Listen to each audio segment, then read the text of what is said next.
आइए आज हम लोग क्लास 10th के सामाजिक विज्ञान के कुछ महत्वपूर्ण प्रश्नों को देखते हैं और ये बोर्ड एग्ज़ाम के दृष्टिकोण से बहुत ही महत्वपूर्ण है। ठीक है, तो हम लोग विशेष रूप से आज जो बात करने वाले हैं वो ऐसे प्रश्नों का बात करने वाले हैं जो बहुत बार पूछा गया है और बहुत इम्पॉर्टेंट है। सबसे पहला प्रश्न हमारे पास यहाँ है, निरंकुशवाद से आप क्या समझते हैं?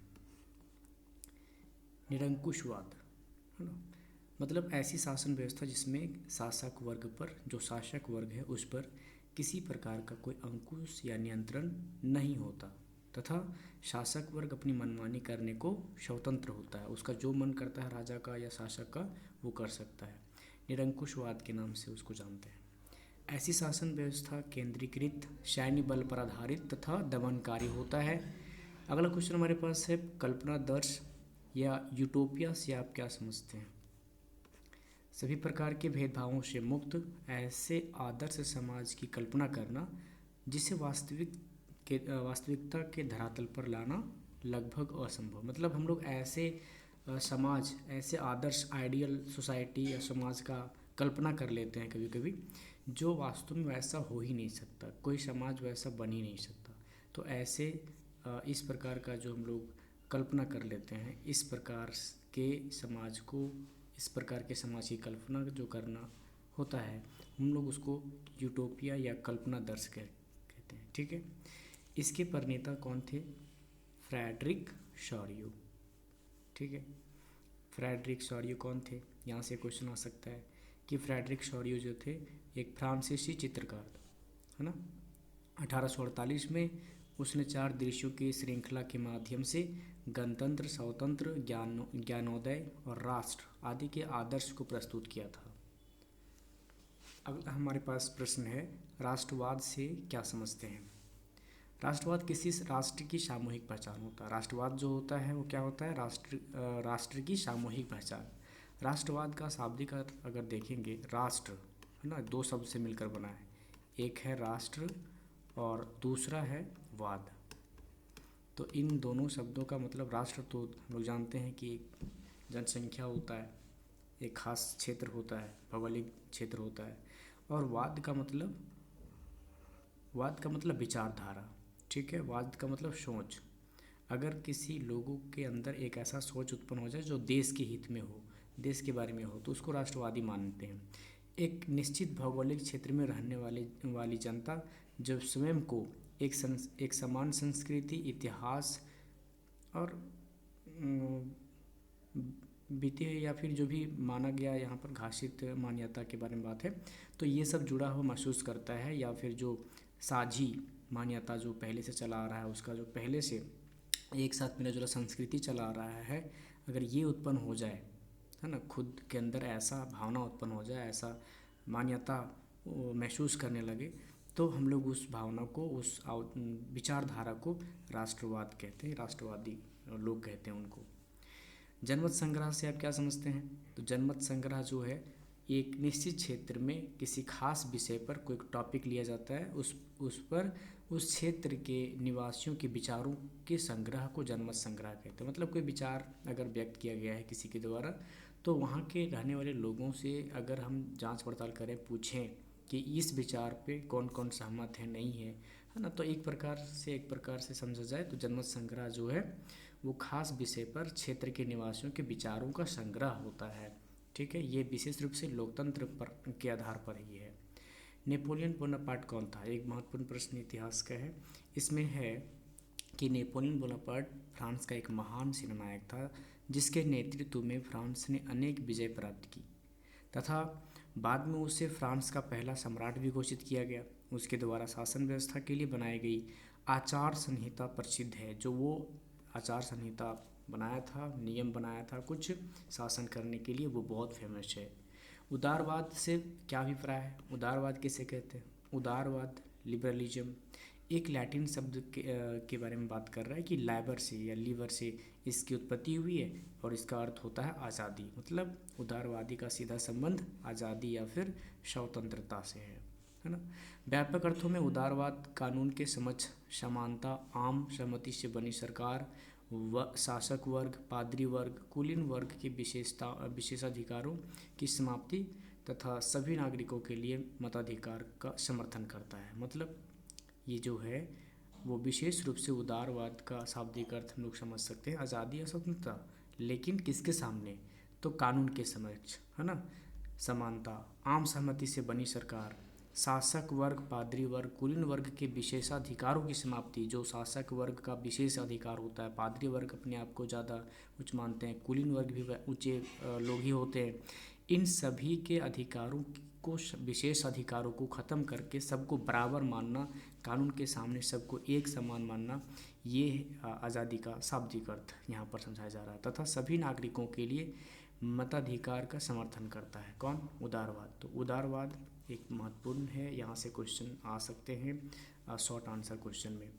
इसी प्रकार है रूढ़िवाद से आप क्या समझते हैं, या फिर रूढ़िवादी कौन थे? तो रूढ़िवाद एक ऐसा विचारधारा है या राजनीतिक दर्शन है जो आधुनिकता एवं परिवर्तन के स्थान पर स्थापित परंपराओं तथा राजनीतिक रीति रिवाजों को बनाए रखने पर बल देता है। ठीक है, क्या बोला जा रहा है इसमें कि रूढ़िवाद एक ऐसा राजनीतिक दर्शन है जो आधुनिकता एवं परिवर्तन के स्थान पर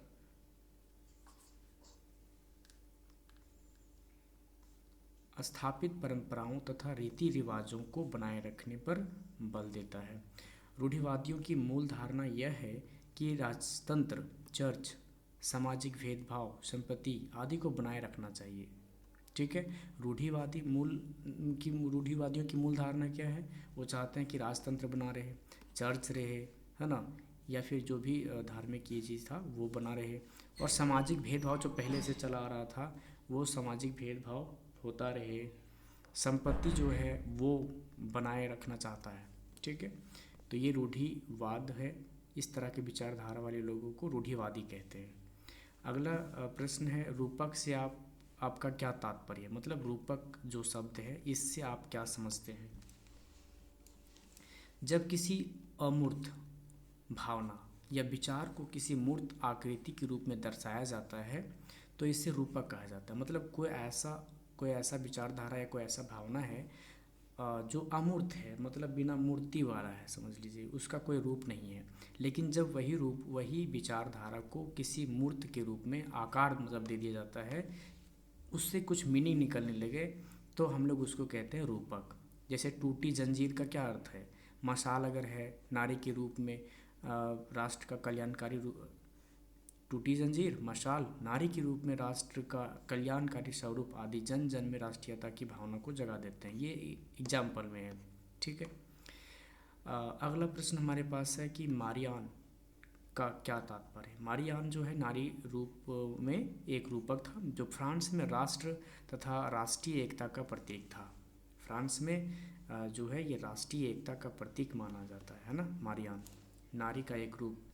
मारियान तथा जर्मेनिया, अगला क्वेश्चन है यहाँ कि मारियान तथा जर्मेनिया कौन थे? जिस तरह उन्हें चित्रित किया गया उसका क्या महत्व था? ठीक है, तो यहाँ पर आंसर देखिए क्या दिया गया है।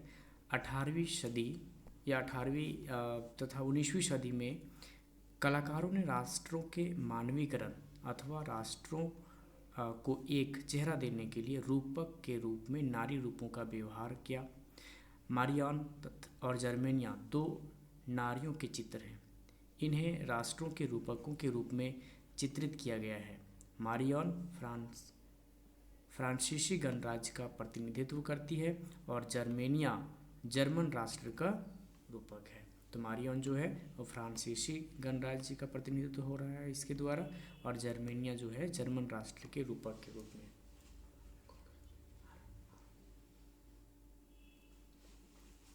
अगला हम लोग बारी बारी से यहाँ समझते हैं मारियान और जर्मेनिया कौन थे उसके बारे में। तो देखिए मारियान के बारे में क्या बोला जा रहा है। फ्रांसीसी क्रांति के दौरान कलाकारों ने स्वतंत्रता, न्याय, गणतंत्र जैसे विचारों को व्यक्त करने के लिए नारी रूपक का प्रयोग किया। ठीक है, स्वतंत्रता के लिए, न्याय के लिए और गणतंत्र जैसे विचारों को व्यक्त करने के लिए, प्रस्तुत करने के लिए नारी रूपों का या नारी रूपक का प्रयोग किया। फ्रांस में नारी रूपक को लोकप्रिय ईसाई नाम मारियन दिया गया। ठीक है, मारियन जो है एक ईसाई नाम है, ये दिया गया, जिसने जन राष्ट्र के विचार को रेखांकित किया। उसके चिन्ह भी स्वतंत्रता और गणतंत्र के थे, लाल टोपी, तिरंगा, कलगी, है ना, ये सब। फ्रांस में एक डाक टिकट पर मारियन की तस्वीर छापी। उसकी प्रतिमाओं को सार्वजनिक स्थानों पर लगाया गया ताकि लोगों में राष्ट्रीय भावना की जागृति हो, है ना, लोगों के अंदर राष्ट्रवाद की जो भावना है वो उत्पन्न हो, इसके लिए सार्वजनिक प्लेसों पर, सार्वजनिक स्थानों पर उनकी प्रतिमा, है ना, मारियन की प्रतिमा लगाया गया था। अगला है जर्मेनिया। जर्मेनिया जो है वो जर्मन राष्ट्र का रूपक थी, है ना।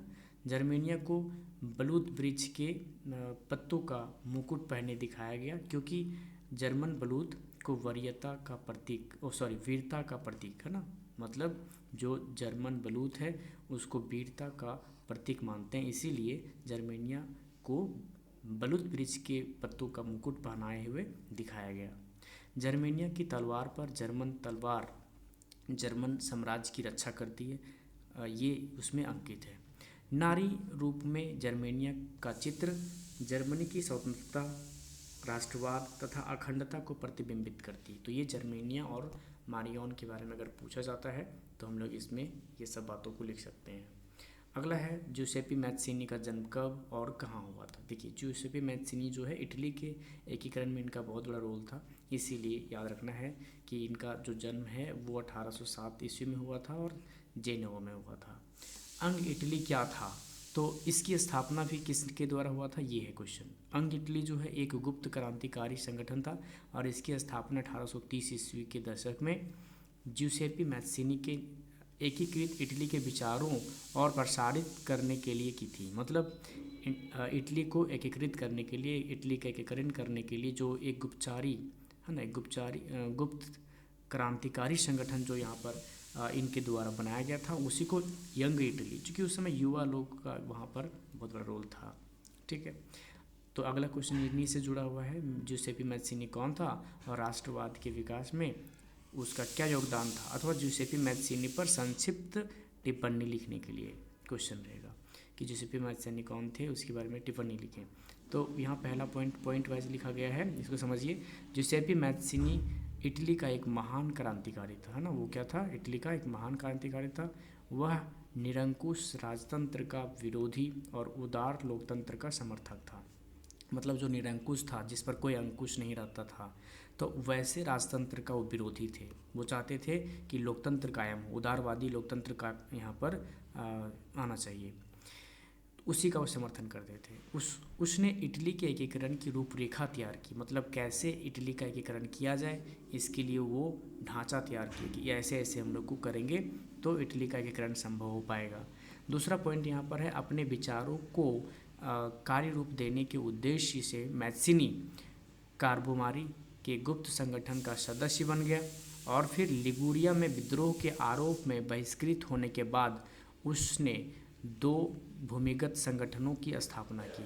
ये संगठन थे यंग इटली और यंग यूरोप, 2 प्रकार के संगठन का यहाँ पर ये किए थे। अगला पॉइंट बताया जा रहा है इसके बारे में। मैत्सिनी का मानना था कि ईश्वर की मर्जी के अनुसार राष्ट्र ही मनुष्यों की प्राकृतिक इकाई है। मतलब राष्ट्र जो है वो मनुष्यों की क्या है, प्राकृतिक इकाई। उसके प्रयासों से अंततः इटली का एकीकरण संभव हुआ, इसीलिए जूसेपी मैत्सिनी को याद रखना है। अगला प्रश्न है यहाँ से जुड़ा हुआ, वो है बाल्कन प्रदेशों में राष्ट्रवादी तनाव क्यों पनपा मतलब राष्ट्रवाद का जो तनाव, राष्ट्रवादी तनाव जो है वो बाल्कन प्रदेशों में पनपने का रीजन क्या था।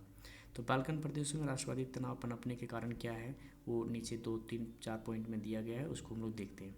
पहला है भौगोलिक और जातीय भिन्नता। बाल्कन क्षेत्र में भौगोलिक और जातीय भिन्नता थी। बाल्कन क्षेत्र के एक बड़े हिस्से पर ऑटोमन साम्राज्य का प्रभुत्व स्थापित था। पहले जो है वो ऑटोमन साम्राज्य था। वहाँ तुर्क लोग बाल्कन या ईसाई जातियों का शोषण करते थे। जो तुर्की लोग थे, तुर्क लोग, वो बाल्कन या ईसाई जातियों का क्या करते थे, शोषण, जिससे बाल्कन जातियों में असंतोष व्याप्त था।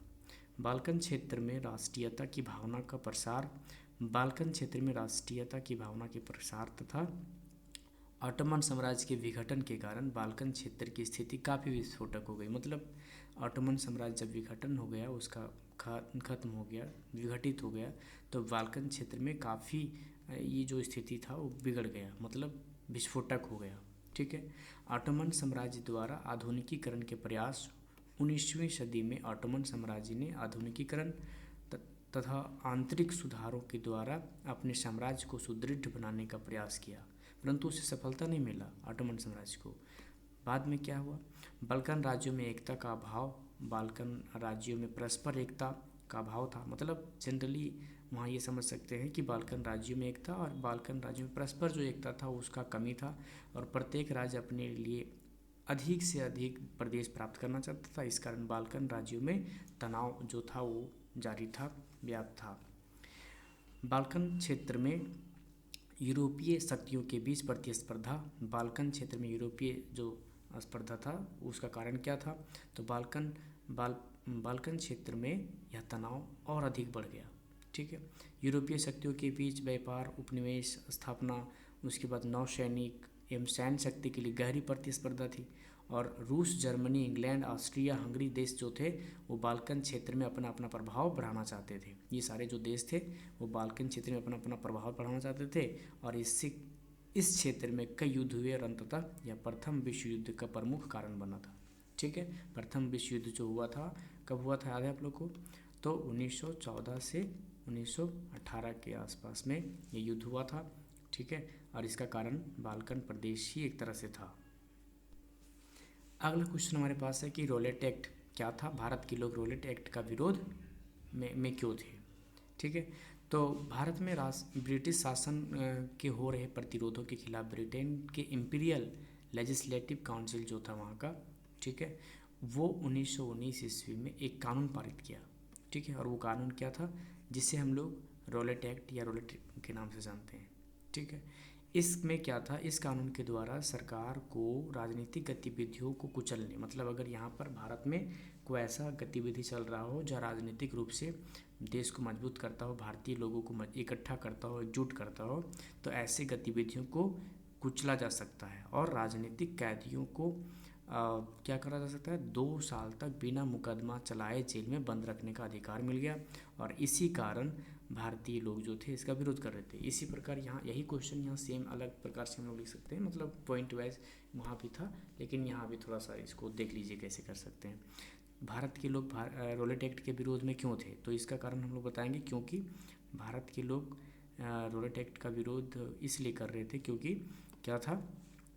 रोलेट एक्ट के द्वारा ब्रिटिश सरकार को राजनीतिक गतिविधियों को दमन करने का तथा राजनीतिक कैदियों को 2 वर्ष तक बिना मुकदमा चलाए बंद रखने का अधिकार मिल गया था। ठीक है। ये रोलेट कानून के द्वारा, रोलेट एक्ट के द्वारा, अधिनियम के द्वारा ये ब्रिटिश सरकार को ऐसा मिल गया था। ठीक है। तो ये पहला कारण था। दूसरा कारण था, भारतीयों ने महसूस किया कि ब्रिटिश सरकार जो है वो राष्ट्रीय आंदोलन को कुचलने के लिए कटिबद्ध है। मतलब वो सोच रहा है कि यहाँ पर जो राष्ट्रीय आंदोलन चल रहे हैं हम लोग के खिलाफ, उसको दबाना पड़ेगा। ठीक है। तो ये सब रीज़न था। तीसरा जो था वो क्या था?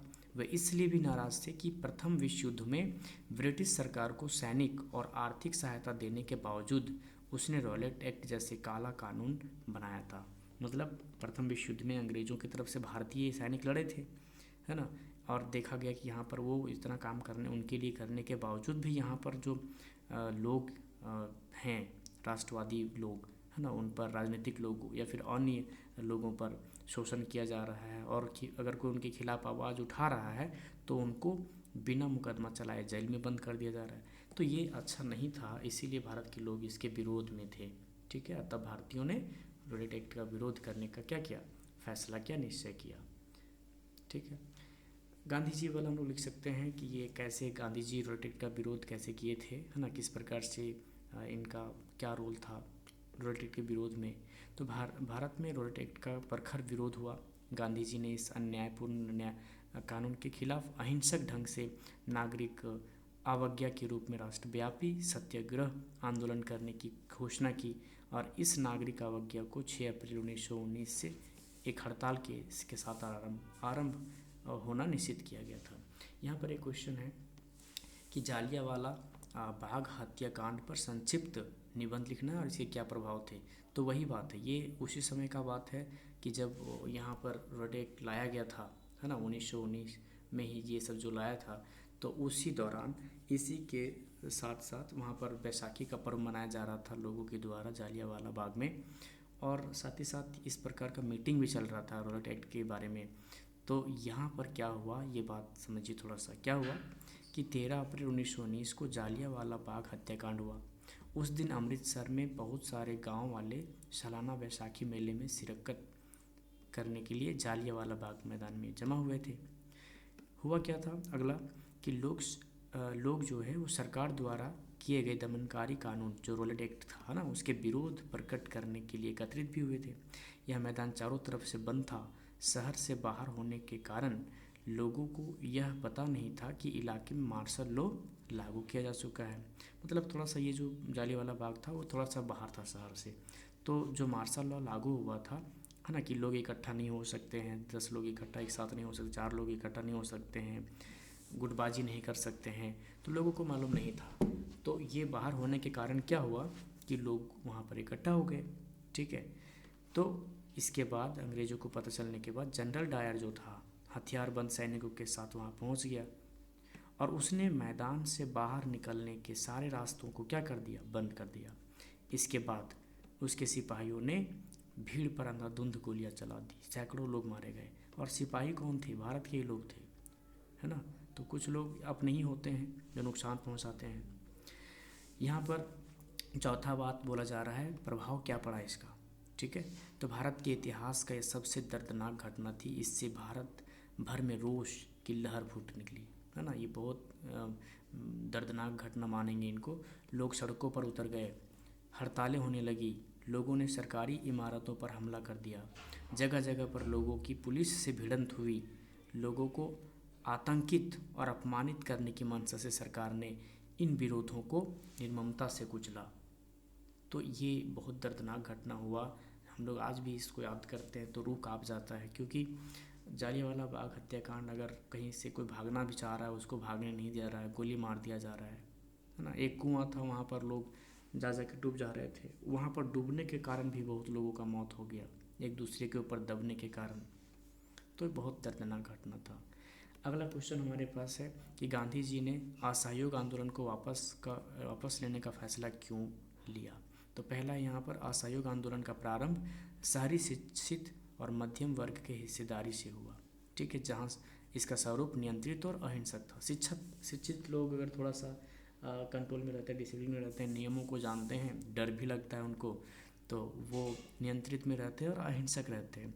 लेकिन जैसे जैसे ये आंदोलन जो है देश के भीतरी अथवा ग्रामीण इलाकों में फैला, इसका स्वरूप अनियंत्रित और हिंसक होता है, क्योंकि ग्रामीण में शिक्षा का थोड़ा अभाव होता है, तो लोग अलग प्रकार से सोचते हैं और फिर हो सकता है कुछ लोग इतने उग्र हो जाते हैं कि कोई समझाना चाहे तो समझते भी नहीं है।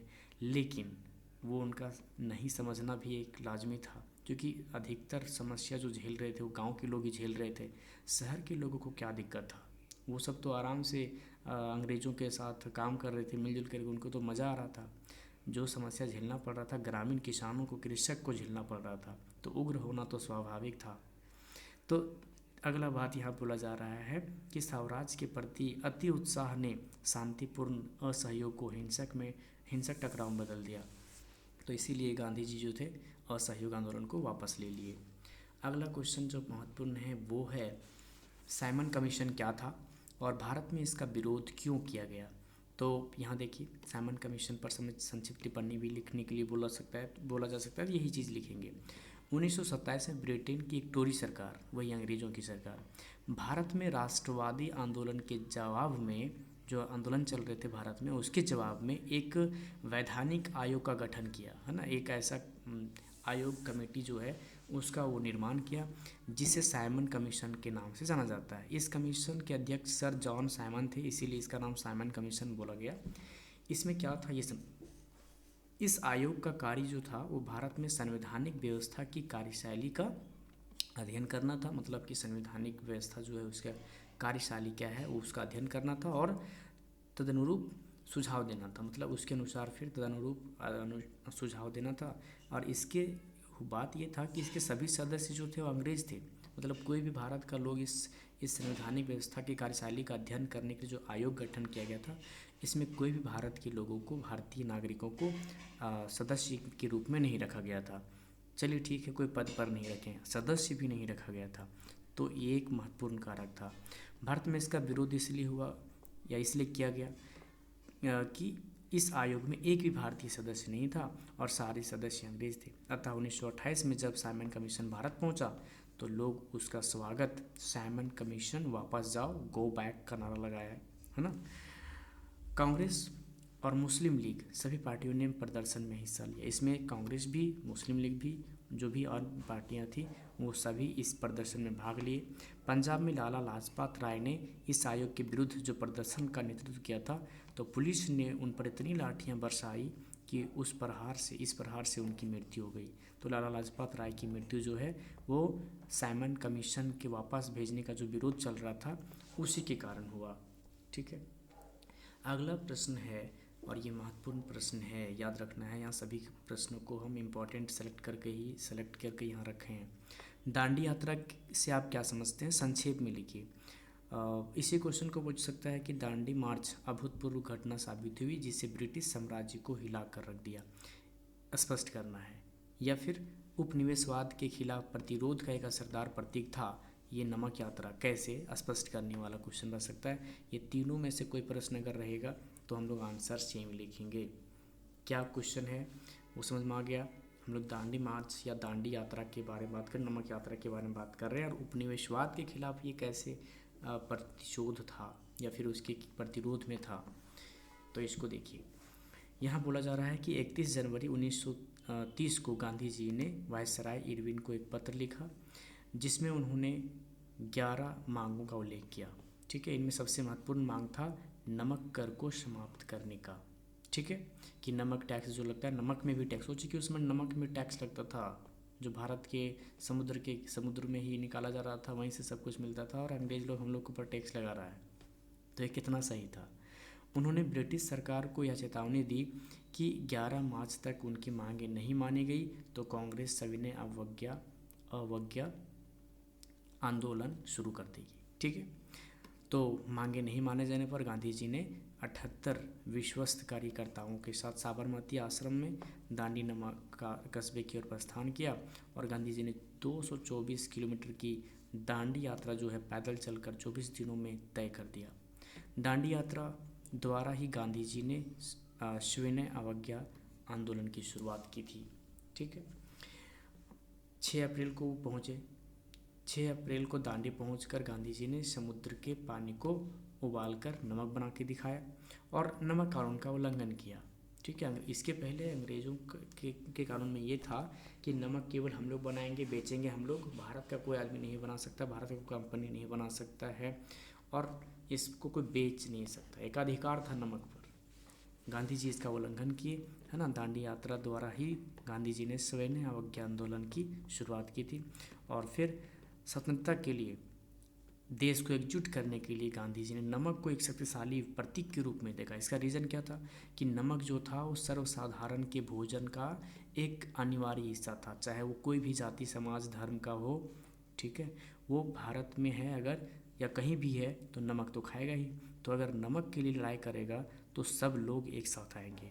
तो अतः इन्होंने क्या किया था, नमक कर को महात्मा गांधी ने ब्रिटिश शासन का सबसे दमनकारी पहलू बताया था। यद्यपि नमक आंदोलन जो था इसका केंद्रीय उद्देश्य नमक कानून का उल्लंघन करना था, मुख्य उद्देश्य ये था, लेकिन इस आंदोलन ने अंग्रेजों के खिलाफ भारतीय जनमानस में एक राष्ट्रीय विरोध की भावना को जन्म दे दिया। कैसे, क्योंकि सभी लोग थे ना इससे प्रताड़ित अंग्रेजों से, तो लोगों को लगा कि ये तो अच्छा है और हम लोग को सबको साथ देना चाहिए, तो सभी के अंदर देशभक्ति जाग गया था, है ना। नमक कानून तोड़कर गांधी जी ने औपनिवेशिक ब्रिटिश सरकार को अपने सत्याग्रह के तरीके से जवाब दिया था। इस आंदोलन के जरिए गांधी जी ने समाज के सभी तबकों को प्रभावित किया था तथा उन्हें उपनिवेशवाद के खिलाफ प्रतिरोध के लिए प्रेरित कर दिया।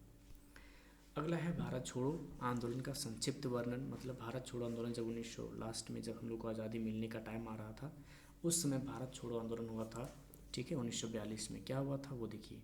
भारत में क्रिप्स मिशन की असफलता एवं द्वितीय विश्व युद्ध के प्रभावों से भारत में व्यापक असंतोष फैला, ठीक है। दूसरा विश्व युद्ध जो शुरू हुआ तो 1939 से 1943-44 है ना, तब चला था ना, तो उसमें बहुत नुकसान पहुंचा था और असंतोष फैला था। इसके फलस्वरूप गांधी जी ने एक आंदोलन शुरू किया जिसमें उन्होंने अंग्रेज़ों को पूरी तरह से भारत छोड़ने पर जोर दिया। इस भारत छोड़ो आंदोलन की प्रमुख बातें क्या थी वो देखिए। पहला बात इसमें था कि वर्धा में 14 जुलाई 1942 को अपनी कार्यकारिणी में कांग्रेस कार्य समिति ने भारत छोड़ो प्रस्ताव पारित किया, जिसमें सत्ता का भारतीयों को तत्काल हस्तांतरण और भारत छोड़ने की मांग की गई। फिर क्या हुआ, जुलाई के बाद 8 अगस्त 1942 को बम्बई में अखिल भारतीय कांग्रेस समिति ने इस प्रस्ताव का समर्थन किया, जिससे पूरे देश में व्यापक पैमाने पर एक अहिंसक जन संघर्ष का आह्वान किया गया। इसी अवसर पर गांधी जी ने प्रसिद्ध एक नारा दिया था, करो या मरो, है ना। भाषण दिया या फिर नारा दिया, करो या मरो। इसी समय भारत छोड़ो आंदोलन के टाइम में ही गांधी जी ने दिया था। भारत छोड़ो के इस आह्वान ने देश के अधिकतर हिस्सों में राज्य व्यवस्था को ठप कर दिया। लोग स्वतः ही आंदोलन में कूद पड़े। लोगों ने हड़तालें की और राष्ट्रीय गीतों एवं नारों के साथ प्रदर्शन किए एवं जुलूस निकाले। यह आंदोलन वास्तव में एक जन आंदोलन था, जिसमें छात्र, मजदूर और किसान जैसे हजारों साधारण लोगों ने हिस्सा लिया। मतलब इसमें सभी लोग, चाहे छात्र हो, मजदूर हो, किसान हो, सब भाग लिए थे। अगला बात है कि इसमें नेताओं की सक्रिय भागीदारी भी दिखेगी। बहुत सारे नेता लोग जो हैं एक्टिव होकर के काम किया, जैसे कि जयप्रकाश नारायण, है ना, लोकनायक जयप्रकाश नारायण का याद रखना नाम, जो कि हजरतगंज जेल इन्हीं के नाम पर है। अरुणा आसफ अली, इनका भी नाम बहुत फेमस है। राम मनोहर लोहिया, ये भी बहुत ही अच्छे नेता थे, है ना, अपने ज़माने के। बहुत सारी महिलाएं, जैसे बंगाल से मातंगिनी हाजरा, असम से कनकलता, उसके बाद बरुआ और उड़ीसा से रमा देवी, है ना, ये सभी नेता जो थे इसमें भाग लिए थे। आंदोलन को कुचलने हेतु अंग्रेज़ों द्वारा अत्यधिक बल प्रयोग किया गया। इसके बावजूद इससे दबाने में 1 वर्ष से अधिक समय लग गया भारत छोड़ो आंदोलन, इसीलिए, और इसके बाद ही हम लोगों को आज़ादी मिल पाया, ठीक है। अगला हमारे पास प्रश्न है कि 16वीं सदी में दुनिया सिकुड़ने लगी थी, इसका क्या मतलब है, व्याख्या करना है। तो क्या कारण है, तो वो देखिए, क्यों सिकुड़ने, 16वीं सदी में दुनिया क्यों सिकुड़ने लगा था, ये समझिए। पहला कारण यहाँ बताया जा रहा है कि 16वीं सदी में जब यूरोप के साहसी समुद्री जहाजियों ने एशिया तथा अमेरिका तक समुद्री मार्ग खोज लिया, है ना। यूरोप के जो साहसी समुद्री जल मार्ग थे जहाजियों ने, वो एशिया और अमेरिका तक का रास्ता खोज लिया, ठीक है। तो विश्व बहुत छोटा दिखाई देने लगा, है ना, मतलब जहाज से आना जाना शुरू हो गया।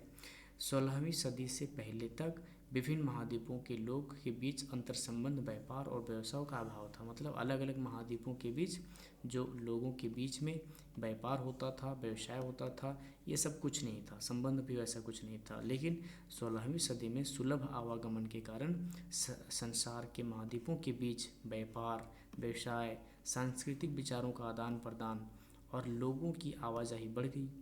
तो इससे क्या हो गया, दुनिया वास्तव में छोटा हो ही जाएगा। जब पहले कोई नहीं आ जा नहीं सकता था, अब आना जाना शुरू हो गया, तो ये था ना इम्पोर्टेंट।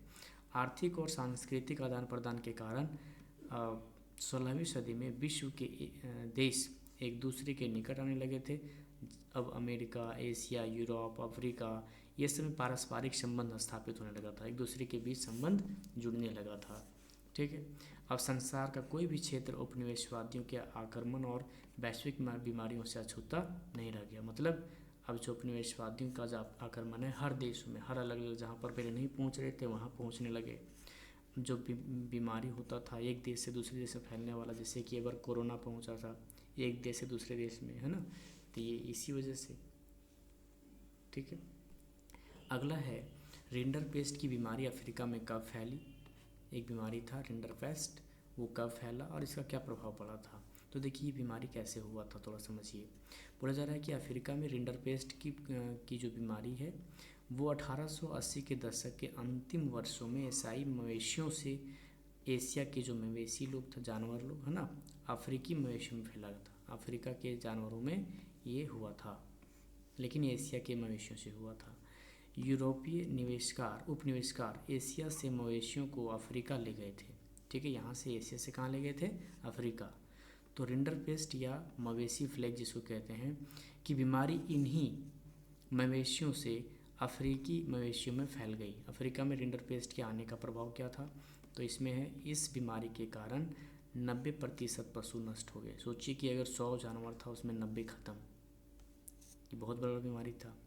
इसके परिणाम स्वरूप अफ्रीकियों की रोजी रोटी के साधन ही समाप्त हो गए। जिस सब खेती करता था, उसे चारा मिलता था, खाने पीने की सामग्री प्राप्त होता था, वही सब खत्म हो गए। स्थानीय निवासियों को बागानों खानों के लिए आवश्यक श्रम बाजार में ढकेलने के उद्देश्य से यूरोपियों ने बच्चे खुचे पशुओं को भी अपने कब्जे में ले लिया। जो बचा खुचा जानवर था, पशु था, उसको भी बागानों और खानों के लिए आवश्यक श्रम बाजार में ढकेलने के उद्देश्य से, है ना, इसको कब्जे में ले लिया।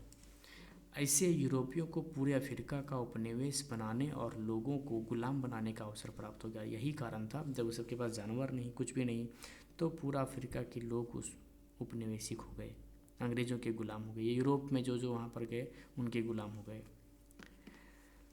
अगला प्रश्न है कि ब्रिटेन की महिला कामगारों ने स्पिनिंग जेनी मशीनों पर हमला किए, इसकी व्याख्या करना है। स्पिनिंग जेनी मशीन जो था वो क्या था? तो विशेष रूप से वो जो था वो बहुत सारे महिलाओं का काम छीन रहा था, है ना, ऊन की कटाई करने का ये मशीन था। तो क्या था पहले समझते हैं। स्पिनिंग जेनी मशीन ने ऊन की कटाई की प्रक्रिया बहुत तेज़ कर दी थी। जो महिला लोग आराम आराम से करती थी, है ना, वो मशीन आने से बहुत तेज़ी से होने लगा। स्पिनिंग जेनी मशीन एक समय में अनेक मजदूरों का काम कर लेता था, तो इसके वजह से मजदूरों की मांग घट गया। क्योंकि मशीन काम कर रहा है, बहुत लोगों का काम एक ही मशीन कर दे रहा है, तो लोगों का काम घट जाता है, डिमांड घट जाता है। बेरोजगारी की आशंका से मजदूर वर्ग खास करके महिलाओं में नई प्रौद्योगिकी के प्रति आशंका व्याप्त थी। मतलब नया नया चीज़ आएगा, नया नया टेक्नोलॉजी आएगा तो हम लोग को काम नहीं मिलेगा, हम लोग बेरोजगार हो जाएंगे, है ना। जब ऊन उद्योगों में इस मशीन का इस्तेमाल किया गया तो अनेक औरतों जो हाथ से ऊन की कटाई करती थी उनको काम से हटाना पड़ा। इसी कारण महिला कामगारों ने स्पिनिंग जेनी मशीनों पर हमले किए और स्पिनिंग जेनी मशीन का महिलाओं द्वारा विरोध काफ़ी लंबे समय तक चलता रहा। ठीक है, अगला प्रश्न है भाप इंजन का आविष्कार किसने किया? तो ये थॉमस न्यूकॉमेन ने किया था, याद रखना है। और बाद में फिर जेम्स वाट जो है इसमें थोड़ा सा अच्छा से सुधार किया, लेकिन स्टार्टिंग में भाप इंजन का आविष्कार थॉमस न्यूकॉमेन किया था, बाद में जेम्स वाट इसमें सुधार किया। अगला प्रश्न है ईस्ट इंडिया कंपनी ने भारत में बुनकरों पर निगरानी रखने के लिए गुमास्तों को नियुक्त किया था। गुमास्त मतलब, है ना, जो गुमशुदा हम ही लोग के बीच में रहेगा, पता नहीं चलेगा कि यही देख रेख कर रहा है। तो इसका उल्लेख करना है कारण कि ऐसा क्यों किया था। ठीक है, तो यहाँ पर है पहला कि 1760 ईस्वी के दशक में ब्रिटेन में कपास उद्योग का पूरी तरह विकास नहीं हुआ था तथा यूरोप में बारीक भारतीय कपड़ों की भारी मांग थी। तो भारत में जो बारीक बारीक कपड़ा था, भारतीय कपड़ा था, उसका बहुत डिमांड था। बुने हुए कपड़े को हासिल करने के लिए फ्रांसीसी लोग, डच लोग, पुर्तगाली लोग, ये सब के साथ स्थानीय व्यापारी की भी होड़ लगे रहते थे, होड़ रमे रहते थे कि हमको दो वहाँ बेचना है यूरोप में। तो ऐसे परिस्थिति में बुनकरों की बन आई थी, मतलब बुनकरों का तो पूरा ही चल पड़ा था, है ना। वे काफ़ी मोल भाव के बाद अपना मान बेचते थे, बहुत मोल भाव करने के बाद बेचते थे, तो फ़ायदा होता था बुनकरों को। लेकिन ईस्ट इंडिया कंपनी जो था वो कपड़ा उत्पादन और व्यापार पर एक अधिकार और अपना नियंत्रण करना चाहता था। और यही रीज़न है कि कंपनी ने कपड़ा व्यापार में सक्रिय व्यापारियों और दलालों को खत्म करने तथा बुनकरों पर ज़्यादा प्रत्यक्ष नियंत्रण स्थापित करने के लिए वेतनभोगी कर्मचारी के रूप में गुमास्तों की नियुक्ति की। ये गुमास्ते बुनकरों पर निगरानी रखते थे, माल इकट्ठा करते और फिर कपड़ों की गुणवत्ता की जांच करते थे। मतलब ये प्रत्यक्ष नियंत्रण स्थापित करने के लिए ये सब जो है वो पैसा वैसा दे के कर्मचारी को रख लिया था, गुमास्तों को, है ना, नियुक्ति भर्ती किया था ये सब। और वो गुमाशत जो थे बुनकरों पर निगरानी करते थे, नियंत्रण करने के लिए ये सब देख किया जाता था। अगला है कि सूरत जो है ना, सूरत एक बहुत फेमस बंदरगाह है, ठीक है, गुजरात में। 18वीं सदी के अंत तक हाशिए पर पहुंच गया था। कैसे? ठीक है, ये समझिए। तो उसके बहुत सारे कारण थे। तो पहला यहाँ पर देखिए क्या क्या दिया गया है कि पहला कारण है 18वीं सदी के अंत तक यूरोपीय कंपनियों की ताकत बढ़ती जा रही थी और उन्होंने स्थानीय दरबारों से कई तरह की रियायतें और व्यापार पर इजारेदारी अधिकार प्राप्त कर लिया था, है ना। मतलब बहुत सारा व्यापार पर अपना ही अधिकार प्राप्त कर लिया था, एक अधिकार कर लिया था। अधिकार प्राप्त करके उन्होंने नए बंदरगाहों का निर्माण किया, कोलकाता, बम्बई, ये सब नया नया। पहले सूरत था सबसे पुराना में से, फिर कोलकाता बनाया गया, मुंबई में बनाया गया। तो ये सब अलग अलग बंदरगाह जब बनने लगा तो हुआ क्या कि औद्योगिक केंद्र के रूप में यही सब हो रहा। और सूरत जब जो पहले से विकसित व्यापारिक केंद्र अपना महत्व खोने लगा था, वो धीरे धीरे अपना महत्व खोने लगा था। अगला प्रश्न है, इससे सूरत व हुगली दोनों जो है, सॉरी प्रश्न नहीं है, पॉइंट है, इसमें है सूरत और हुगली दोनों पुराने बंदरगाह कमज़ोर पड़ गए और यहाँ से होने वाले निर्यात में नाटकीय कमी आई। ठीक है, और व्यापार जो था यूरोपीय कंपनियों के नियंत्रण में था, इसीलिए ये चीज़ हुआ। अगला है, मुद्रण संस्कृति ने भारत में राष्ट्रवाद के विकास में क्या मदद किया। तो मुद्रण मतलब छपाई वाला, है ना, छपाई का संस्कृति, छपने वाला जो मशीन आना शुरू हो गया, तो वो सबसे भारत के राष्ट्रवाद में कैसे, डेवलपमेंट में कैसे योगदान दिया, थोड़ा सा इसके बारे में है। तो समझिए, जब छपना शुरू हो गया, क्रांतिकारी बात जो है वो दूर दूर तक पहुंचने लगा लिख लिख करके, है ना, तो लोगों में पढ़ने के बाद भावना जागता था। ठीक है, तो क्या होता था ये समझिए। मुद्रण संस्कृति ने भारत में राष्ट्रवाद के विकास में क्या मदद किया। तो देखिए, पहला है, पत्र पत्रिकाओं, समाचार पत्रों ने ब्रिटिश सरकार की दमनकारी और अन्यायपूर्ण नीतियों, उसके बाद रंग भेद की नीति, आर्थिक शोषण की नीति, ये सब की आलोचना करता था, है ना, पत्रकारों के द्वारा पत्र पत्रिका में ये सब किया गया था।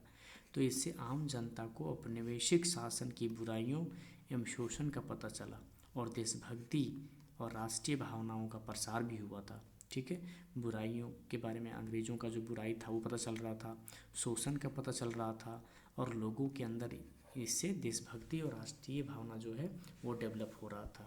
ठीक है, तो कहानियों के द्वारा, कविता के माध्यम से भारतीय जनता में राष्ट्रवाद की भावना को जागृत करने का प्रयास किया गया।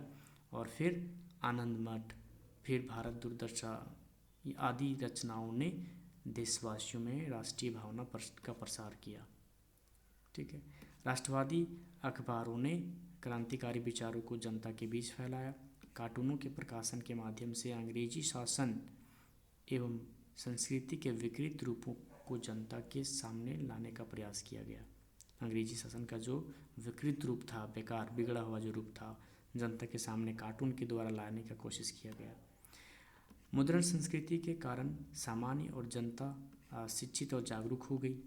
वह समाज सुधारकों, नेताओं और राष्ट्रवादियों के विचारों से अवगत होने लगे कि कौन सा नेता क्या चाहता है, कौन से नेता का क्या विचार है, क्या सोच है। तो इससे आम जन में राष्ट्रवाद का जो भावना है वो डेवलप हुआ था। अगला हमारे पास अब है ज्योग्राफी से प्रश्न, है ना, क्या है वो देखिए। संसाधन क्या होता है और इसका क्या अभिप्राय है, ये भी रह सकता है क्वेश्चन में। तो पर्यावरण में उपलब्ध हमारे पास जो भी वस्तु है जो हमारी आवश्यकता को पूरा करता हो, है ना, और जिसको बनाने के लिए प्रौद्योगिकी उपलब्ध हो, उसको बनाने के लिए हमारे पास संसाधन जो है प्राकृतिक चीज़, प्रौद्योगिकी मतलब टेक्नोलॉजी हमारे पास उपलब्ध है। ठीक है, तो उसको हम लोग, और फिर वो आर्थिक रूप से संभव भी है, मतलब आर्थिक रूप से वो सुटेबल है, हम लोग की संस्कृति के रूप में से मान्य भी है, उसको संसाधन कहेंगे। मतलब पर्यावरण में उपलब्ध वो सब वस्तु जो हम लोग की आवश्यकता को पूरा करता हो और उसको बनाने के लिए, है ना, प्रौद्योगिकी उपलब्ध हमारे पास हो और आर्थिक रूप से और सांस्कृतिक रूप से मान्य हो, ये समझ सकते हैं। ठीक है, उसके बाद समाप्यता के आधार पर संसाधनों को कितने भागों में बांटा जा सकता है। तो नवीकरणीय और अनवीकरणीय, है ना। नवीकरणीय संसाधन ऐसे संसाधन हैं जिनका उपयोग बार बार कर सकते हैं, है ना, इसकी पूर्ति जो है प्रकृति द्वारा पुनः कर दी जाती है। नवीकरणीय संसाधन के जैसे कि जल, पेड़ पौधे, है ना, ये सब। अगला है गैर नवीकरणीय संसाधन, है ना, जैसे जिसका एक ही बार उपयोग करेंगे फिर दोबारा नहीं कर सकते हैं, तो ऐसे संसाधन को हम लोग गैर नवीकरणीय संसाधन कहेंगे। समाप्यता के तरफ फिर से वही चीज़ यहाँ पर लिखा गया है, तो ये थोड़ा सा ध्यान देना है कि नवीकरणीय योग्य संसाधन हुए हैं जिन्हें पुनः नवीन किया जा सकता है, फिर से बनाया जा सकता है, जैसे कि जल ऊर्जा, पवन ऊर्जा, है ना। और अनवीकरणीय योग्य संसाधन उन्हें कहेंगे जो लाखों वर्ष लगता है उनको बनने में, है ना, और फिर वापस उनको फिर से नया नहीं बना सकते हैं, जैसे कि जीवाश्म ईंधन, धातु, ये सब को दोबारा नहीं बनाया जा सकता है। अगला प्रश्न है जल दुर्लभता, ये भी बहुत इंपॉर्टेंट है। जल की कमी वाला समस्या है यहाँ पर जो है वो चीज़, और जल दुर्लभता के मुख्य कारण क्या है। यही क्वेश्चन का पूछा सकता है कि हमारे देश में जल का अभाव जो है प्रतिदिन क्यों बढ़ता जा रहा है, कारण दीजिए, है ना। तो यहाँ देखिए बोला जा रहा है कि पानी प्रकृति का असमाप्त होने वाली उपहार है, फिर भी असमान वितरण, अत्यधिक मांग और दुरुपयोग के कारण जल स्तर लगातार नीचे जा रहा है। मतलब हर जगह पर पानी नहीं है ना, बात ये है। और पीने लायक पानी नहीं है, जिसको हम लोग बोल सकते हैं पीने योग्य मीठा जल जिसको बोलते हैं, वो सब जगह पर नहीं है। कहीं पर तो तेल निकलता है तो पी नहीं सकते हैं ना। तो डिमांड कैसे बढ़ रहा है, इसका दुरुपयोग भी हो रहा है जल का बहुत जगहों पर, तो इस वजह से हो रहा है। इसके कुछ कारण दिए गए हैं नीचे कि पानी की कमी की इस समस्या को जल दुर्लभता कहते हैं, जो कमी होता है ना, जल दुर्लभ होते जा रहा है, इसी को हम लोग जल दुर्लभता कहते हैं। और इसके अभाव या कमी जो है दुर्लभता का क्या कारण है, तो पहला कारण है कि वर्षा जल को संग्रहित करने की जो परंपरा विकसित नहीं हुई है वो, उसके परिणाम स्वरूप वर्षा जल बेकार चला जाता है, पानी जो बारिश वाला जल है वो ख़त्म हो जाता है। ठीक है, वर्षा जल का मात्र 8.5% ही हम लोग उपयोग में लाते हैं, सोचिए। और जनसंख्या में भारी वृद्धि जो है वो जल अभाव का एक महत्वपूर्ण कारक है। जनसंख्या भी बढ़ते जा रहा है तो लोग पानी का ज़्यादा डिमांड कर रहे हैं, तो जल दुरुपयोगी भी हो, दुरुपयोग भी होता है जल का बहुत ज़्यादा, ये भी जल दुर्लभता को जन्म देता है। अगला है कि उपलब्ध जल का एक बड़ा हिस्सा जो है गंभीर रूप से प्रदूषित भी हो चुका है, मतलब उपयोग करने के लायक नहीं है, तो ये भी कारण है। अगला है भूमिगत जल स्तर का गिरता जो जा रहा है, जो लेयर है ना, वाटर लेवल जो है वो ख़त्म होते जा रहा है, घटते जा रहा है, तो ये सब रीज़न है। अगला प्रश्न है बहुउद्देशीय परियोजना क्या है ना, और ये इसका उद्देश्य क्या होता है, 4-5 उद्देश्य लिखने बोला है। तो इसमें देखिए क्या बोला जा रहा है, नदियों पर बांध के निर्माण से संबंधित परियोजना को नदी घाटी परियोजना कहा जाता है।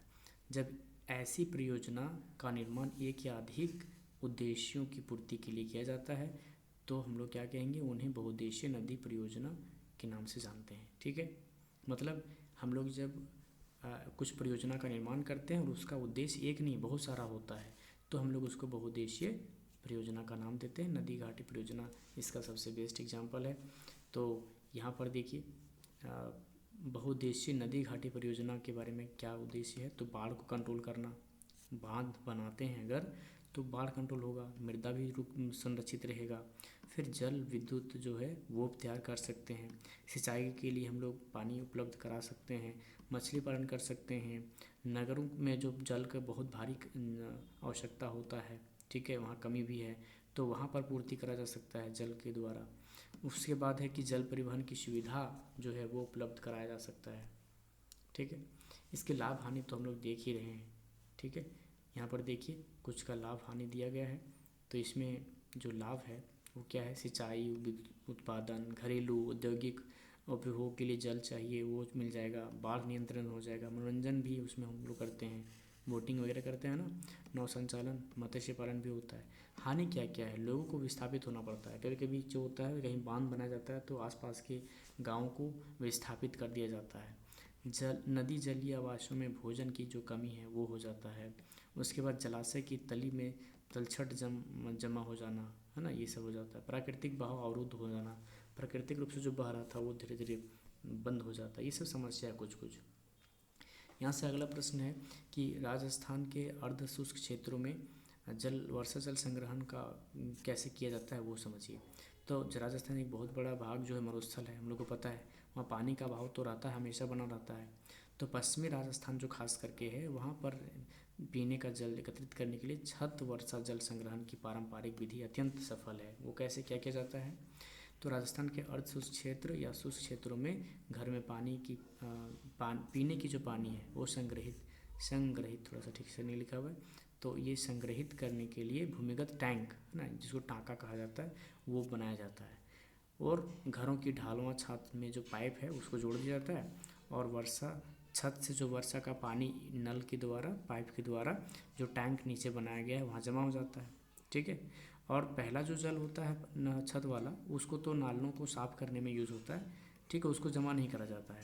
लेकिन इसके बाद जो पानी बारिश होता है उसका जो है टैंक में भरने में यूज करता है लोग।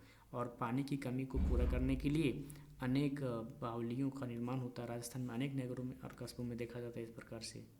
ठीक है, अनेक मंजिला वाला भी हो सकता है बावलियाँ।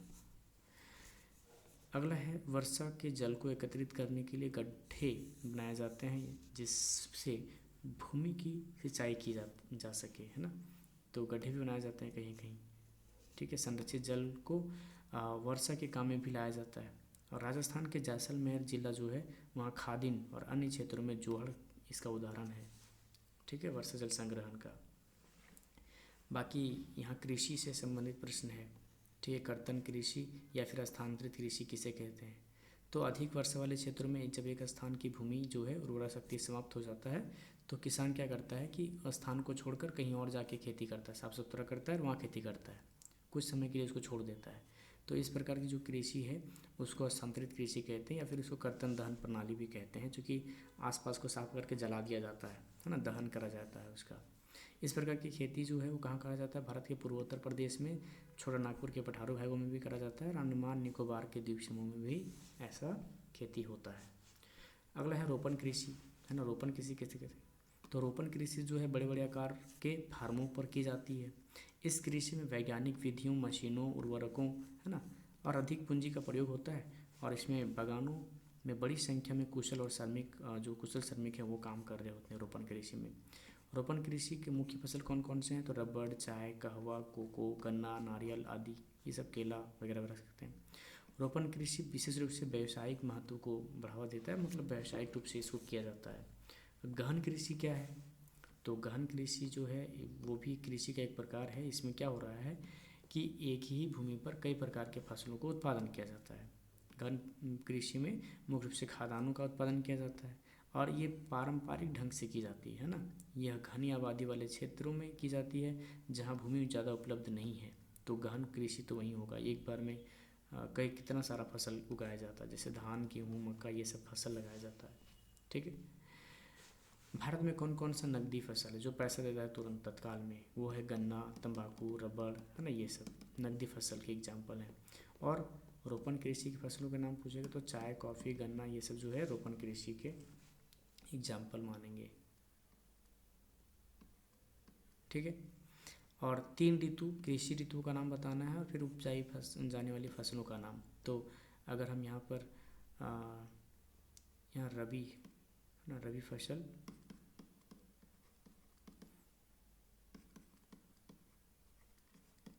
तो रबी फसल में गेहूँ, चना, सरसों, मटर ये सब रखा जाता है।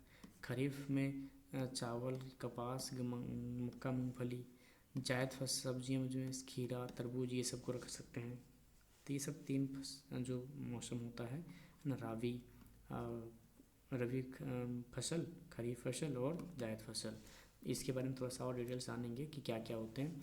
देखिए, खरीफ फसल किसे कह रहे हैं, तो खरीफ फसल जो विशेष रूप से है भारत में मानसून के आगमन के समय बोई जाने वाली फसलों को हम लोग क्या कहते हैं, खरीफ फसल कहते हैं। इसमें चावल, कपास, मक्का, है ना, मूंगफली, ये सब आता है। उसके बाद रबी फसलों के बारे में बात करेंगे तो क्या होता है। अच्छा, एक चीज़ और ध्यान देना है कि ये जो खरीफ फसल है वो विशेष रूप से इसका जो बुनाई वाला है अक्टूबर, नवंबर, दिसंबर में इसका जो है किया जाता है। ठीक है। और खरीफ वाला जो है जून, जुलाई, अगस्त में इसको बुनाई किया या फिर बोया जाता है। तो रबी फसल जैसे कि गेहूँ, जौ, मटर, चना, सरसों, ये सब जो है शीत ऋतु में अक्टूबर से दिसंबर के मध्य बोया जाता है, और ग्रीष्म ऋतु में अप्रैल से जून के बीच में काटा जाता है। लेकिन खरीफ फसल के बारे में क्या बोल रहा है कि खरीफ फसल जो है इसमें चावल, मक्का, ज्वार, बाजरा, ये सब आता है। मूंग, उड़द, ये सब सारा कुछ आता है, मूंगफली वगैरह भी। देश के विभिन्न क्षेत्रों में मानसून के आगमन के साथ ही ये बोया जाता है, और सितंबर, अक्टूबर में काट लिया जाता है। ठीक है।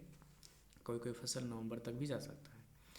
अगला है जायद ऋतु या जायद ऋतु फसलें क्या होती हैं। तो रबी और खरीफ फसल के बीच में, है ना, इन दोनों ऋतु फसल के बीच में जो बोई जाता है, फसल लगाया जाता है ना, उसी को हम लोग जायद कहते हैं।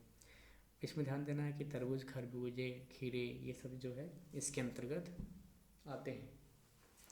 उसके बाद है भारत की 3 प्रमुख रबी फसलों के नाम बताना है। तो रबी फसल में से कौन कौन है? जौ, गेहूँ, ये सब। अगला हमारे पास है कि भारत के 2 प्रमुख खाद्य फसलों के क्या करना है, उत्पादक राज्यों के नाम बताना है। तो चावल और गेहूँ तो प्रमुख खाद्य फसल है। अब इसके चावल के प्रमुख उत्पादक राज्य कौन कौन है? तो पश्चिम बंगाल में 3 बार होता है, उड़ीसा, आंध्र प्रदेश, तमिलनाडु, है ना। गेहूँ के प्रमुख उत्पादक राज्य के बारे में बात करेंगे तो पंजाब, हरियाणा और उत्तर प्रदेश। अब यहाँ पर चावल की खेती के लिए उपयुक्त भौगोलिक परिस्थिति क्या क्या है वो देखिए। तो चावल की खेती तो भारत में होता ही बहुत ज़ोर से, है ना, तो ये प्रमुख फसल होगा ही। लेकिन इसके लिए भौगोलिक परिस्थितियों, अनुकूल भौगोलिक दशा क्या क्या है, जैसे मतलब किस प्रकार की मिट्टी चाहिए। तो चावल की खेती के लिए जलोढ़ या फिर डेल्टा मिट्टी उपयुक्त है। वर्षा कितना चाहिए? तो वर्षा 100 सेंटीमीटर से ज़्यादा होना चाहिए। और धान की खेत में करीब तो यहाँ पर 10.25 के आसपास इतना पानी तो भरा रहना चाहिए हमेशा। हाँ, अब कुछ कुछ ऐसे धान जो हैं वो डेवलप कर लिए गए हैं जो पानी नहीं भी रहता है, थोड़ा बहुत रोपने में रहना चाहिए, बाकी में हल्का फुल्का में भी रहेगा, भींगा हुआ तो काम चल जाता है। अगला है टेम्परेचर के बारे में। तापमान कहाँ से कहाँ तक होना चाहिए? तो 27 से 30 डिग्री सेल्सियस के आसपास होना चाहिए। उसके बाद धान के बारे में बात करेंगे तो ये जो है धान की खेती के लिए, यहाँ पर खेती के लिए पौधे तैयार करना, रोपना, फिर पानी में डूबे खेतों तक पहुँचाने का कार्य करना, मजदूरों की सहायता से ही कराया जाता है ये सब। तो चावल जो है वो ऐसे क्षेत्रों में किया जाता है जहाँ पर सस्ते दरों में श्रमिक जो है आसानी से उपलब्ध होते हैं। ठीक है। अगर हम बात करेंगे चावल उत्पादन में भारत की स्थिति क्या है पूरे विश्व भर में, तो ये भारत जो है वो चीन के बाद दूसरा सबसे बड़ा चावल उत्पादक देश है ना। अब यहाँ पर गेहूं के बारे में अगर बात करेंगे तो गेहूं के लिए किस किस प्रकार की अनुकूल दशाएँ चाहिए, ये भी प्रमुख फसलों में से एक आता है। तो इसका टेम्परेचर का बात करेंगे तो शीतोष्ण कटिबंधीय फसल होने के कारण ये लगभग 20 डिग्री सेल्सियस टेम्परेचर पर काम चल जाता है। टेम्परेचर के बाद वर्षा कितना चाहिए? तो 40 से 75 सेंटीमीटर जो है वर्षा गेहूँ के लिए ज़रूरी है। ठीक है। अगला है मिट्टी। गेहूँ की खेती के लिए दोमट मिट्टी का होना ज़रूरी है। किस प्रकार की? तो दोमट मिट्टी। ठीक है। इसमें नमी थोड़ा बहुत और ठंडा का मौसम में गेहूँ की फसल के लिए ज़रूरी होता है। और फिर गेहूँ की फसल के पकते समय बादल रहित आकाश होना ज़रूरी है, मतलब जब गेहूँ पकेगा उस समय बादल नहीं होना चाहिए, है ना। प्रमुख फसल ये उत्पादक राज्य कौन कौन से हैं? तो वो है उत्तर प्रदेश, पंजाब, हरियाणा, राजस्थान, मध्य प्रदेश, ये सब। कौन कौन क्षेत्र में गेहूँ होता है? तो गंगा सतलुज मैदान जो है वो दक्कन की काली मिट्टी वाला जो प्रदेश है वहाँ पर, है ना। और बाकी पेय पदार्थ के बारे में बात करेंगे, पीने वाला, तो उसमें चाय का हुआ, जिसको कॉफ़ी भी कहते हैं, है ना। ये फसलें जो है पेय फसल के रूप में जाने जाते हैं। और ऊर्जा के परंपरागत और गैर परंपरागत स्रोतों में क्या डिफरेंस है, थोड़ा सा देखते हैं। परंपरागत स्रोत, ऊर्जा के परंपरागत स्रोत में ये ऐसे स्रोत आते हैं जो कभी भी समाप्त हो सकते हैं, अधिक महंगे होते हैं, प्रदूषण उत्पन्न करते हैं ये, जैसे कि कौन कौन सा? तो कोयला, पेट्रोलियम, परमाणु जो है ये सब जो है परंपरागत ऊर्जा के स्रोत हैं पहले से, परंपरा से। और गैर परंपरा का अगर बात करेंगे तो गैर परंपरागत ऊर्जा के स्रोत कभी भी समाप्त नहीं होते हैं, विशेष रूप से जल्दी होते नहीं हैं, सस्ते होते हैं, प्रदूषण उत्पन्न नहीं करते। पवन ऊर्जा, सौर ऊर्जा, ज्वारीय ऊर्जा, भूतापीय ऊर्जा, ये सब कुछ जो है वो ये उत्पन्न विशेष रूप से ये सब एग्जाम्पल हैं इसके। अगला हमारे पास है कोयला का वितरण वाला, है ना। एंथ्रासाइट और बिटुमिनस हमारे भारत में एक उच्च कोटि के कोयले माने जाते हैं। ठीक है। और इसमें कार्बन का परसेंटेज ज़्यादा होता है, जलने से धुआं कम निकलता है। तो एंथ्रासाइट विशेष रूप से जम्मू कश्मीर में ही पाया जाता है, हमारे देश में, याद रखना है। बिटुमिनस जो है, बिटुमिनस तो भी उच्च कोटि का है और ये झारखंड में बहुत ज़्यादा पाया जाता है, झारखंड, उड़ीसा, पश्चिम बंगाल वाला क्षेत्र में, छत्तीसगढ़ में भी और मध्य प्रदेश में भी मिलता है। तो ये महत्वपूर्ण कोयला है एंथ्रासाइट के बाद। ठीक है। इसमें भी वही चीज़ है।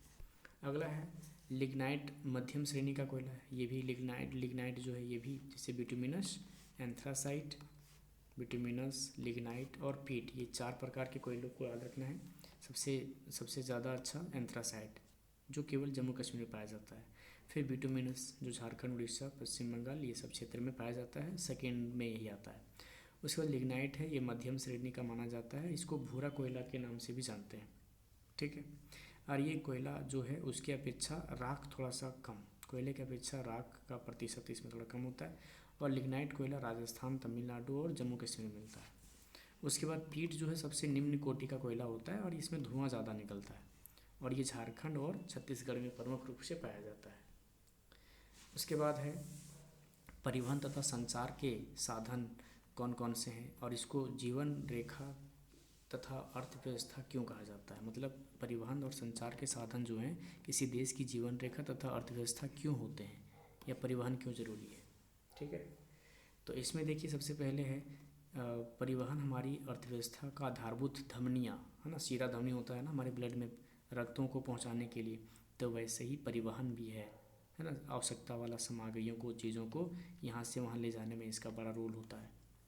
तो इसीलिए हम लोग इसको जीवन रेखा मानते हैं। परिवहन जो है लोगों को एक स्थान से दूसरे स्थान तक आने जाने के लिए महत्वपूर्ण साधन प्रदान करता है, महत्वपूर्ण साधन है, और इससे सामाजिक गतिशीलता में वृद्धि होता है।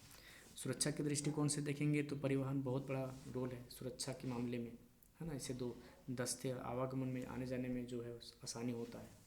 उसके बाद है परिवहन उद्योगों का स्थापना जो है विकास का आधार है। मतलब अगर उद्योगों की स्थापना और उसका डेवलपमेंट करना है तो परिवहन बड़ी ज़रूरी है। परिवहन के माध्यम से उद्योगों को कच्चा माल प्राप्त होता है, और परिवहन के माध्यम से औद्योगिक इकाइयों में तैयार माल बाज़ारों तक पहुंचता है, ठीक है। परिवहन जो है वो कृषि व्यापार के विकास के लिए आवश्यक है, और संचार के साधनों के विकास के परिणाम स्वरूप महत्वपूर्ण सूचनाओं और संदेशों का दूरस्थ स्थानों तक संप्रेषण भी आसान हो जाता है। तो इसीलिए हम लोग परिवहन को और संचार को किसी भी देश का जीवन रेखा और अर्थव्यवस्था मानते हैं।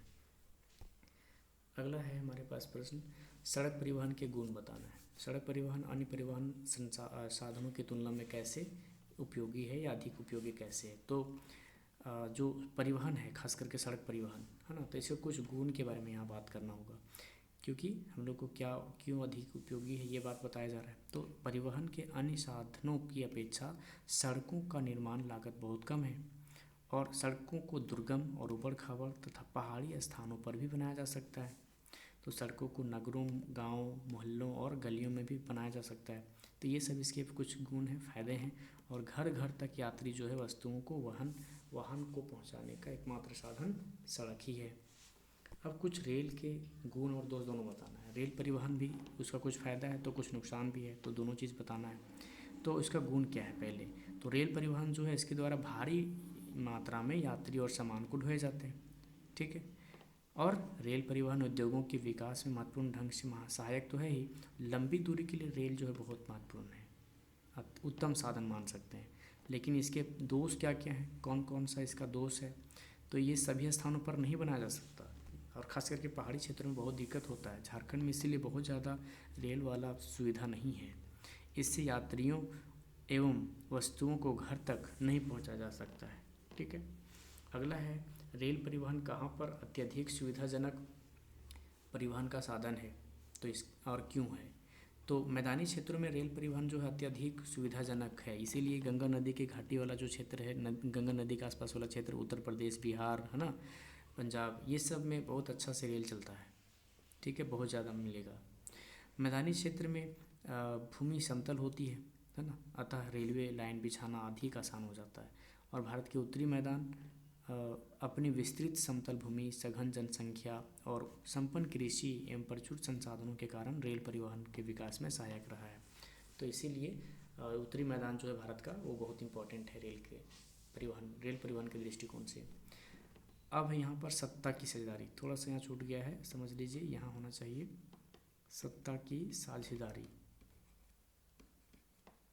सत्ता की साझेदारी क्या अर्थ है इसका और ज़रूरी क्यों है। तो सत्ता की साझेदारी जो है समाज को अलग अलग समूहों में सत्ता के बंटवारे की प्रक्रिया है। मतलब साझेदारी का मतलब साझा करना, शेयरिंग करना, एक दूसरे को मिल बांट के ये करना, और सत्ता मतलब शासन, है ना। तो ये ऐसा प्रक्रिया है ना, जिसमें अलग अलग समूहों में सत्ता का बंटवारा किया जाता है ताकि व्यवस्था सुचारू रूप से चल सके। कैसे कैसे क्या देखिए, सत्ता की साझेदारी वह व्यवस्था है जिसमें समाज के सभी समूहों अथवा वर्गों को शासन व्यवस्था में भागीदारी करने का अवसर प्राप्त होता है और शासन में विशेष वर्ग के हितों का ध्यान में ना रखकर सभी नागरिकों के हितों की सुरक्षा की जाती है। अगला है हमारे पास कि विभिन्न समूहों के बीच सत्ता की साझेदारी से समूहों के बीच संघर्ष की संभावना कम हो जाती है ना। मतलब कि अगर सत्ता का बंटवारा कर देते हैं तो जो संघर्ष होने का खतरा होता है, लोगों के बीच में टकराव होने का जो खतरा होता है वो घट जाता है, कम हो जाता है। समाज में इससे शांति बना रहता है और राष्ट्रीय एकता का जो मार्ग है वो आराम हो जाता है, आसान हो जाता है। ठीक है, तो राजनीतिक स्थायित्व के लिए सत्ता की साझेदारी जरूरी है और इसके अभाव में हिंसा और राजनीतिक अस्थिरता को बढ़ावा मिलता है। आधुनिक लोकतंत्र में शक्ति जनता के हाथों में होती है और याद रखना है कि सत्ता की साझेदारी जो है राष्ट्रीय एकता अखंडता को प्रोत्साहित करती है और ये समूह जो है स्वयं को राष्ट्र से जुड़ा मानता है, इसीलिए ऐसा जरूरी है। तो सत्ता की साझेदारी लोकतांत्रिक व्यवस्था का महत्वपूर्ण पहलू है और वैध सरकार वही है जिसमें अपनी भागीदारी के माध्यम से सभी समूह शासन व्यवस्था से जुड़ते हैं। सत्ता की साझेदारी लोकतंत्र का मूल मंत्र है जिसके अभाव में लोकतंत्र की कल्पना तक नहीं की जा सकती। अगला हमारे पास है कि शासन के संघीय है ना और एकात्मक स्वरूपों में क्या मुख्य अंतर है। तो क्या डिफरेंस है मुख्य रूप से, अभी हम लोग यहीं तक समझते हैं। अगला वीडियो में हम समझा देंगे आपको आगे।